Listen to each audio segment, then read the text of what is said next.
Selamat datang di channel GNet, channel pembelajaran matematika, fisika, X, dan makro. Hari ini kita belajar fisika tentang momentum dan impuls. Nah, kita butuh waktu sedikit lebih ya. Jadi adik-adik sedikit bersabar. Yang penting adik-adik paham ini dari konsepnya ya. Baik, kita mulai. Misalnya ini ada mangga nih, 3 gambar mangga, di mana buah mangganya 1 meter, yang gambar kedua 2 meter, dan gambar ketiga 12 meter. Seandainya mangga ini jatuh, mangga mana yang menimbulkan efek paling besar, efek sakit yang paling besar? Tentu mangga yang ketiga ya. Kenapa seperti itu?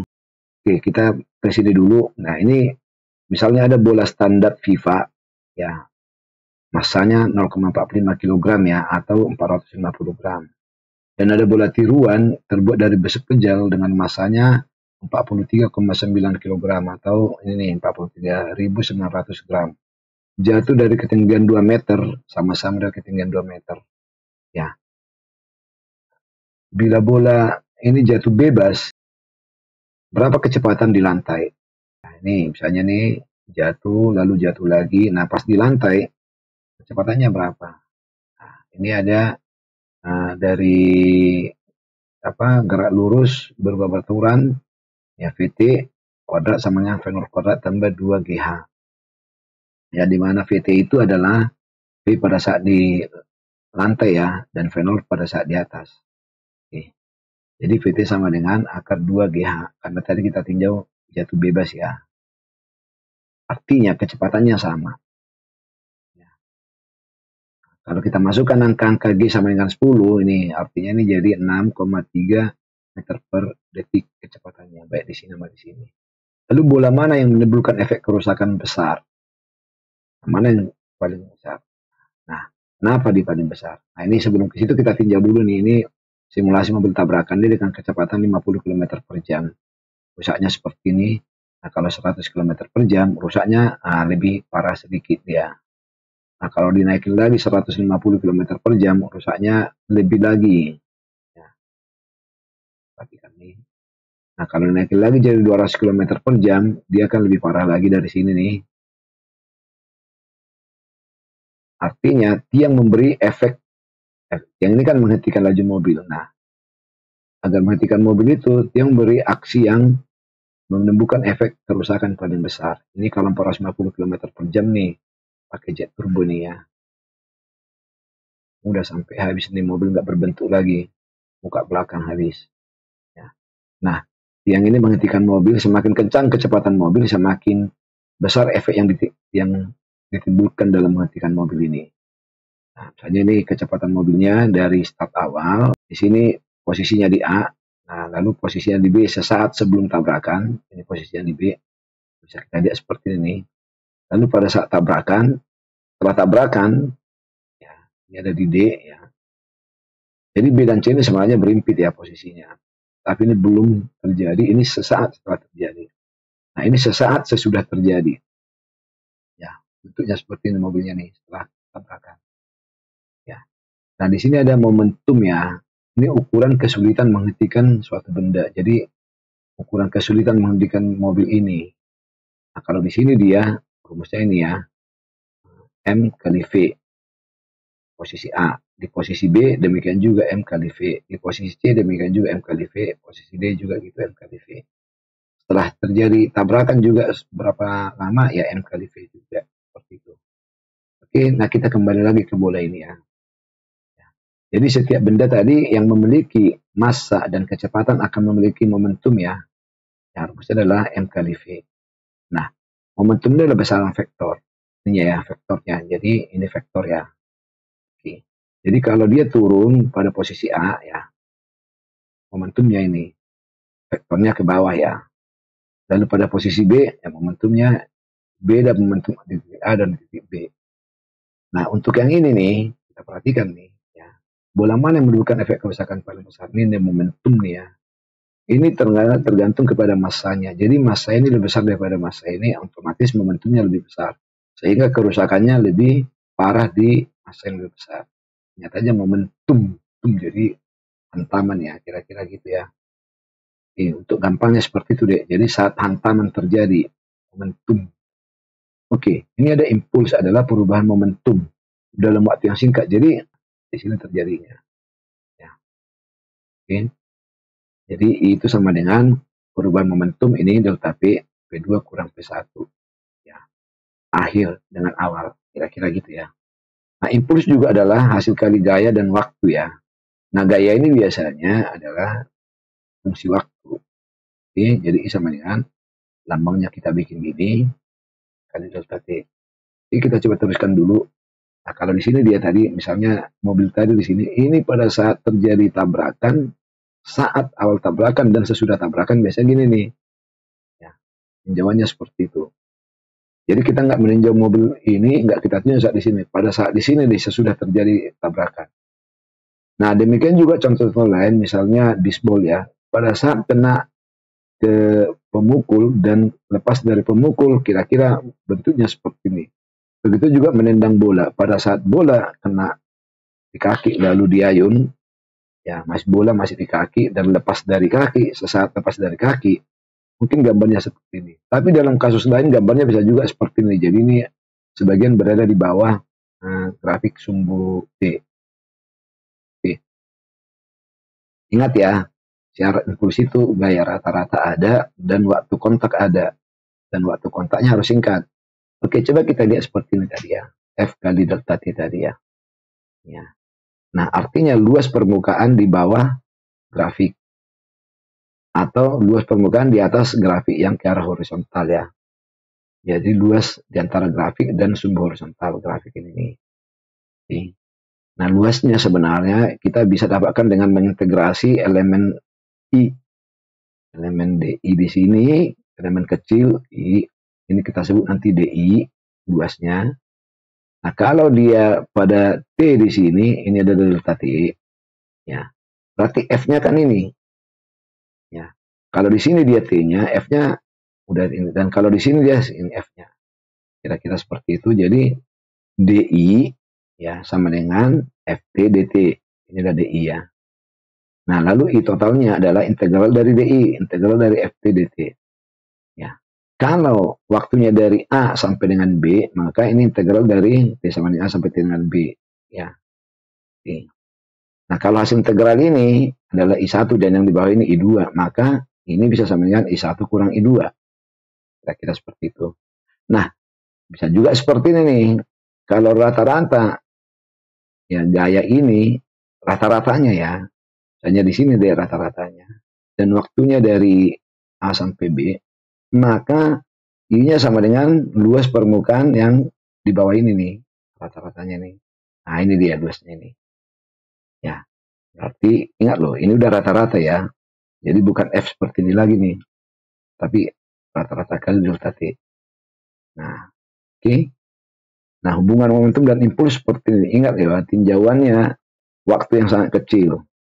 Ya, ini nih momentumnya. Nah, gaya itu dengan hukum Newton kedua adalah M kali A.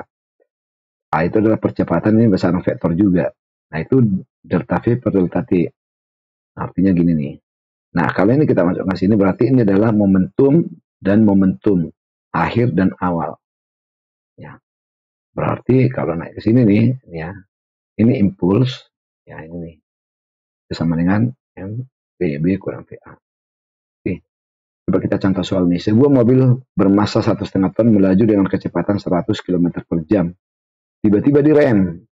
Setelah 50 meter kecepatan mobil menjadi 50 km per jam. Lalu menabrak pohon sehingga berhenti setelah 0,25 detik tabrakan. Berapa gaya rata-rata? Ingat, biasanya di sini rata-rata ya. Meskipun kadang nggak ditulis rata-rata, itu berarti gaya rata-rata ya. Berapa gaya dan impuls yang terjadi selama tabrakan? Nah, namun sebelumnya, buat yang pertama kali ke channel ini, subscribe dan buat semuanya like dan share dan komen video ini ya. Kita lanjut. Nah, kondisinya selama tabrakan nih ya. Artinya ini kan sebenarnya nggak perlu. Kalau ini udah dikasih tahu kecepatannya saat tabrakan. Namun, jika kecepatan ini tidak dikasih tahu, berarti kita harus mencari mulai dari sini sampai 50 meter. Berapa kecepatan di sini kita cari? Biasanya ada perlambatannya diberitahu. Ya. Oke, namun karena di sini udah diberitahu, berarti jarak 50 meter ini pun sudah tidak diperlukan lagi dan kecepatan awal ini pun sudah nggak diperlukan lagi. Nah, sekarang kita tinjau selama tabrakan. Selama tabrakan dan sesudah tabrakan. Jadi awal tabrakan dan sesudah. Nah, awal tabrakan adalah kita sebut VS. Jadi ini start kita. Nanti finishnya di sini kan diam. Mobil itu diam berhenti. Oke, kita tinjau sini. Jadi delta T sama 0,5 detik. Lalu kecepatan saat awal tabrakan VS 50 km per detik. Nah, setelah tabrakan katanya berhenti, artinya kecepatan finishnya sama dengan 0. Ingat ya, start dan finish ini adalah dalam kondisi selama tak terjadinya tabrakan ya. Massa mobil ini nih, 100 Newton. Nah, bisa dibilang impuls sama dengan M kali ini. Nah, kecepatan ini 0 ya. Sehingga kita bikin ini nih. Nah, hasilnya ini adalah minus 7,5 ya, ton kilometer per jam. Satuannya coba kita benarin. Di sini jam 1 jam sama dengan 3.600 detik. Jadi artinya 1 jam bagi 3.600 detik adalah 1. Sehingga ini masih sama seperti ini. Ya. Nah, jam dengan jam mati. Kita coret ya. Nah, lalu di sini ada ton. Jadi kalau kita kalikan satu lagi, cuma di sini kilogram dengan ton, ya, nanti tonnya kita coret lagi. Lalu kilometernya demikian kita kali satu lagi, tapi dia 1000 meter per 1 kilometer. Ini kan satu nih. Kita coret lagi kilometernya, tinggallah kilogram meter per detik. Ini kalau ini hasilnya minus 250.000 kilogram meter per 12 detik. Oke, itulah impulsnya. Jadi gaya rata-ratanya F di sini seperti ini nih rumusnya. Ya, oke, di sini berarti I sama dengan ya delta T. Pada contoh ini, kondisi 1 ini adalah S, start, tabrakan. Dan kondisi 2-nya di sini adalah F, finish tabrakan. Jadi kita ganti nih ya, menjadi nih, T sama dengan PF kurang PS. Ya, sama dengan MVF kurang MPS. Ya, karena ini 0, kecepatannya menjadi ini nih. Oke. Nah, berarti F-nya berapa? Kita bagi per ini. Jadi ini ya. Jadi kilogram meter per detik kuadrat. Itu dalam Newton ya nanti ya. Oke.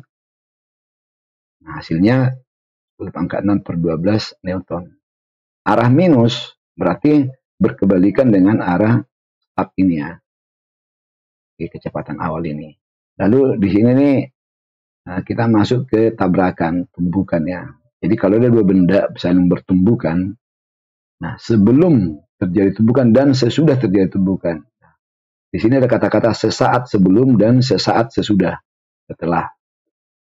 Nah, berlaku hukum kekekalan momentum ya, M1 V1 tambah M2 V2 dan seterusnya M1 V1 aksen tambah M2 V2 aksen ya. Nah, ini aksen-aksen di sini berarti sesudah tumbukan. Oke. Dan ada berlaku juga koefisien restitusi E sama dengan min V1 aksen kurang V2 aksen bagi V1 kurang V2. Ingat nih rumus ini, V1 ini ya. Jadi yang ini dengan ini sama ya, lihat nih aksennya yang beda. Aksennya selalu di atas ya. Oke. Arah minus di sini sebenarnya untuk menandakan arah perlawanan. Oke, jenis tumbukan itu ada 3 ya. Pertama lenting sempurna, yang kedua lenting sebagian, dan yang ketiga tidak lenting. Terkadang disebut tidak lenting sama sekali. Ya. Nah, pertama sekali hukum kekekalan momentum berlaku. Jadi buat ini berlaku semua. Lalu buat lenting sempurna di sini adalah berlaku hukum kekekalan energi kinetik. Energi kinetik pada kondisi sebelum dan sesudah ya.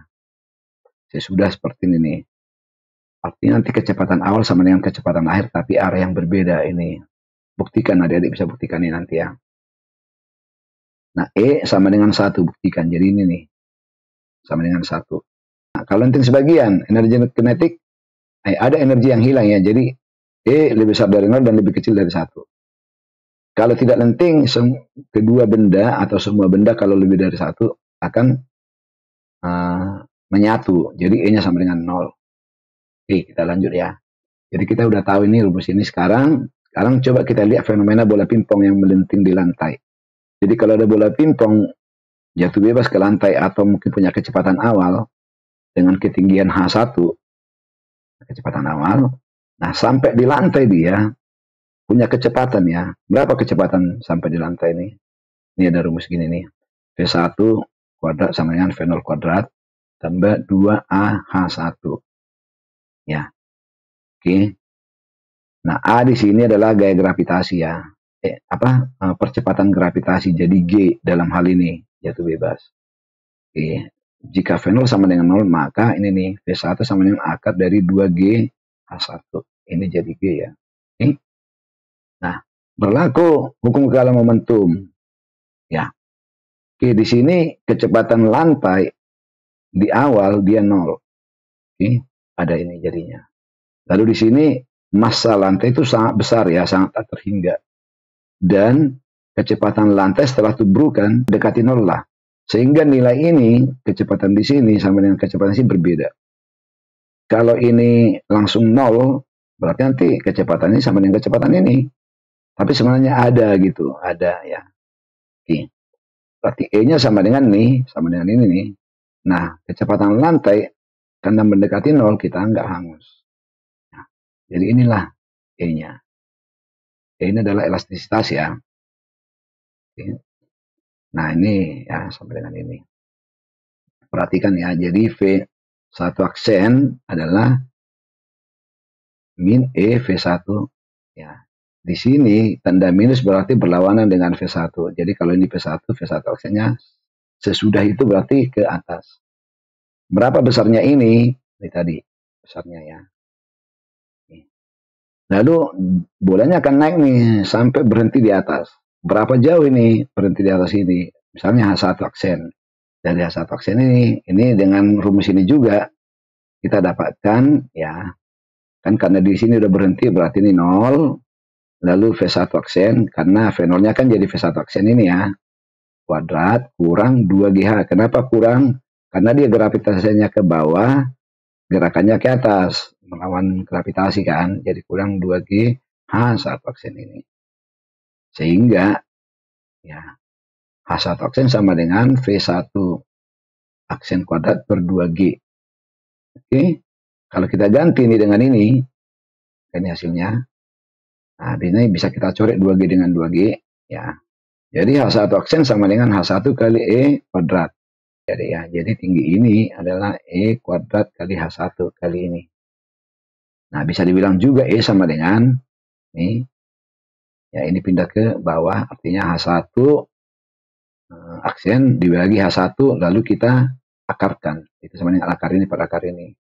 Nanti bisa juga akar langsung gitu ya. Tapi kurang lebih sama lah. Oke, sekarang bola ini akan turun lagi kan. Oke, sekarang kita coba kita bawakan ke sini bolanya ya. Turun lagi dia. Ya. Sekarang H2 nih, H2 ini sebenarnya sama dengan H1 aksen ini ya. Turun lagi, di sini kecepatan V2. Lalu dia nanti naik lagi, gitu ya. Kurang lebih sama dengan ini. Pengerjaan ini pun gitu ya. Nah, jadi bisa dibilang E sama dengan ini loh ya. V1 aksenku per V1. Berarti kalau kita tinjau dari sini ya, V2 aksen per V2 ya, minusnya tetap ada minus ya, sama dengan ini tadi ya, H1 aksen per H1 ya. Di sini pun akarnya nih H2 aksen per H2 ya. H2 di sini sama dengan H1 aksen di sini ya, tapi kira-kira gitu. Nah, kalau ini pun nanti turun lagi dan gitu akan mengecil ya. Tapi inilah persamaannya. Oke. Nah, semoga bermanfaat. Nah, namun untuk pelajaran berikutnya kita akan coba bikin soal-soal tentang momentum dan impuls ini agar adik-adik semakin memahami. Ya, sekian, terima kasih.